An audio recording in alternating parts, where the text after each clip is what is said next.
msikiti wa Gaddafi ambapo kuna vitu vinafanyika hapo ambavyo kwa namna moja nyingine sio venye kufurahisha. Tuzungumze na baadhi ya wakazi wa Dodoma ambao wanakaa karibia na maeneo ya msikiti wa Gaddafi. Tueleza namna gani unashughulia jambo hili. Kaka, unaitwa nani? Naitwa Lugano. Lugano, unaitwa Lugano nani? Naitwa Lugano William wa Karinga. Sasa Lugano, tunaona kinachoendelea hapo nje kabisa msikiti wa Gaddafi. Ili unalitazamaje? Naitazama kwa sura mbaya kidogo, kwa sababu vitendo vinavyotokea ni hatari na ni athari zaidi kwa jamii, kwa sababu vinatugusa moja kwa moja sisi ambao tunaishi mtaa huu, kwa sababu kuna familia nyingi, kuna watoto wadogo. Kwa hiyo wanaona vile vitendo sio vizuri kwa kweli. Na unadhani kwamba mamlaka hazioni hili jambo? Nafikiri zinaona. Sasa sijajua katika kuchukua hatua, kwa sababu ni jambo la muda mrefu sana. Yani lipo watu tushalalamika maeneo mbalimbali kwa ajili ya jambo hilo, lakini bado halijafuatiwa uvumbuzi. Na nadhani wanaofanya hapa ni watu wa hapa au ni watu wa mbali? Watu mbalimbali, watu wengine wanatoka maeneo ya karibu, lakini wengine wanatoka mbali. Na unafikiri kwa nini wameamua kuja kufanya kabisa nje hapa msikiti?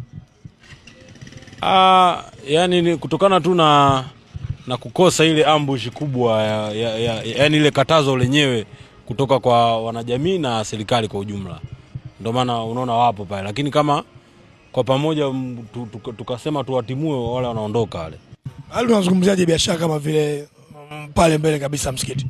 Biashara hiyo hapo ni yani sio nzuri, kwa sababu unakuta kama hivi afu inakuwa karibu na msikiti hapo, inakuwa ni vibaya.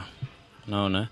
Unakuta vijana wengi sasa hivi washakuwa yani wamepoteana tu, yani wapambani, wanaanza kupata buku mbili, unaona?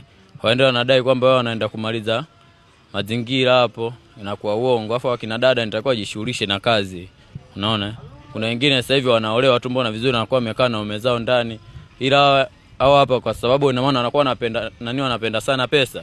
Ndio maana inatokea inakuwa kama hivi, yani wanakuwa wanajiuza, yani unaona? Na unazungumziaje wao kufanya biashara sehemu kama pale kabla na msikiti kabisa? Hamna, ile pale haiwezekani kabisa. Kwanza yani ni uongo kule. Wewe ukafanya yani msikiti hapo, ina maana hivi afu unakuwa unafanya biashara kama ile pale, ni hapana kabisa, yani unakufuru. Leo unazungumziaje wafanya biashara ya kujiuza pale msikiti wa Gaddafi? Hao wafanya biashara bro sio sahihi kabisa.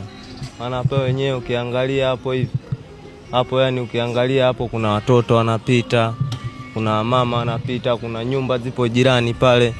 Kwa hiyo yani wanavyofanya vile sio sahihi kabisa. Na unadhani kwa nini wanafanya hivyo?